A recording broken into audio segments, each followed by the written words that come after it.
Hello friends, સ્વાગત છે તમારું મારી ગુજરાતી રસોઈ ટિપ્સ ચેનલમાં। આજે આપણે બનાવીશું ખૂબ ઓછા સમયની અંદર બની જાય તેવો બટાકાનો ટેસ્ટી અને સોફ્ટ નાસ્તો। તો ચલો આપણે બટાકાનો ટેસ્ટી નાસ્તો બનાવવાનું શરૂ કરીએ। તો બટાકાનો ટેસ્ટી નાસ્તો બનાવવા માટે તમે અહીંયા જોઈ શકો છો, મેં અહીંયા 2 કાચા બટાકા લીધા છે। તો સૌથી પહેલા આપણે બટાકાની ઉપરની છાલ કાઢી લઈશું। બંને બટાકાની ઉપરની છાલ આપણે અહીંયા કાઢી લીધી છે। તો હવે આપણે બટાકાને છીણી લઈશું। તો બટાકાને આપણે આ રીતની મોટા હોલવાળી છીણી વડે છીણી લઈશું। તો બંને બટાકાને આપણે અહીંયા છીણી લીધા છે। તો હવે આપણે બટાકાના છીણને પાણીની અંદર લઈ અને 2 થી 3 પાણીએ ધોઈ લઈશું। તો આપણે બટાકાના છીણને 2 થી 3 વાર ચોખ્ખા પાણીએ ધોઈ લીધું છે। તો હવે આપણે બટાકાના છીણમાંથી પાણી કાઢી અને એક બાઉલની અંદર બટાકાનું છીણ લઈ લઈશું। તો આ રીતે થોડું દબાવીને અહીંયા પાણી કાઢી લેવાનું છે। તો બટાકાના છીણમાંથી આપણે પાણી કાઢી અને એક બાઉલની અંદર છીણ લઈ લીધું છે। તો હવે આપણે તેની અંદર છીણેલું ગાજર ઉમેરીશું। સાથે જ લાંબી સાઈઝમાં કટ કરેલી ડુંગળી ઉમેરીશું।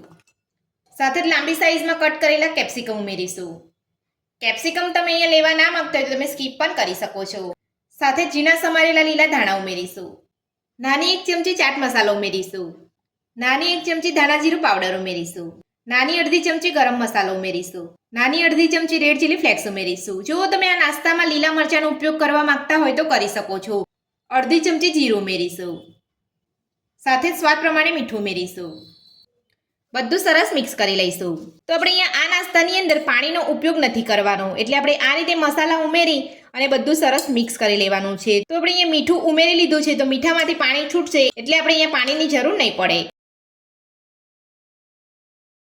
તો બધું જ આપણે અહીંયા સરસ મિક્સ કરી લીધું છે। તો હવે આપણે તેને 5 મિનિટ માટે રહેવા દઈશું।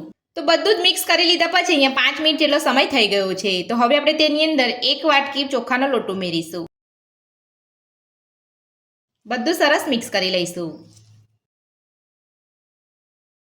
તો બધું જ આપણે અહીંયા ચમચી વડે મિક્સ કરી લીધું છે। તો હવે આપણે મિશ્રણને હાથ વડે મિક્સ કરીશું। તો આપણે અહીંયા લોટ બાંધતા હોય તે રીતે આપણે અહીંયા મસળી લેવાનું છે। તો તમે જોઈ શકો છો, એકદમ આસાનીથી બધું સરસ અહીંયા મિક્સ થઈ રહ્યું છે। તો તમે જોઈ શકો છો, પાણીનો ઉપયોગ કર્યા વગર જ આપણે બધું મિશ્રણ સરસ રીતે મિક્સ થઈ ગયું છે। તો બધું જ આપણે અહીંયા સરસ મિક્સ કરી લીધું છે। તો હવે આપણે નાસ્તાના મિશ્રણમાંથી નાસ્તો બનાવીશું। તો નાસ્તાનો શેપ આપણે અહીંયા ટિક્કી જેવો આપી રહ્યા છે। તમારે જે રીતે નાસ્તાનો શેપ આપવો હોય એ રીતે તમે અહીંયા આપી શકો છો। તો મિશ્રણમાંથી નાસ્તો બનાવતા પહેલા આપણે હાથ અહીંયા ધોઈ લેવાના છે। ત્યારબાદ આપણે હાથ ઉપર થોડું તેલ લગાવી લઈશું। મિશ્રણમાંથી આપણે એક લુઓ લઈ લઈશું અને આપણે નાસ્તાનો ટિક્કી જેવો શેપ આપી દઈશું।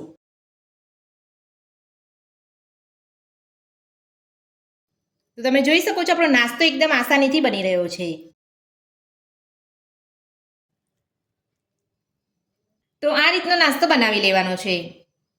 તો બધા જ મિશ્રણમાંથી આપણે આ રીતનો નાસ્તો બનાવી લઈશું।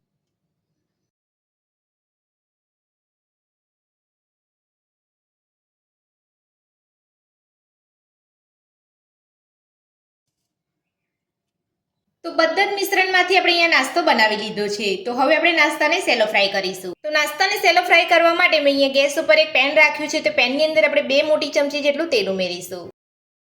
તેલને આપણે અહીંયા થોડું ગરમ થવા દઈશું। તો તેલ આપણું અહીંયા ગરમ થઈ ગયું છે। તો હવે આપણે તેલમાં નાસ્તો લઈ લઈશું અને ગેસની મીડિયમ ફ્લેમ પર આપણે નાસ્તાને સેલો ફ્રાય કરીશું। અહીંયા ગેસની ફૂલ ફ્લેમ પર આપણે નાસ્તાને સેલો ફ્રાય નથી કરવાનો।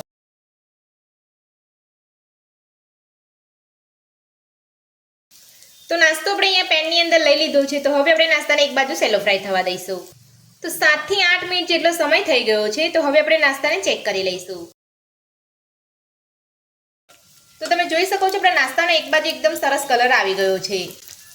તો હવે આપણે બધા જ નાસ્તાને પલટાવી લઈશું।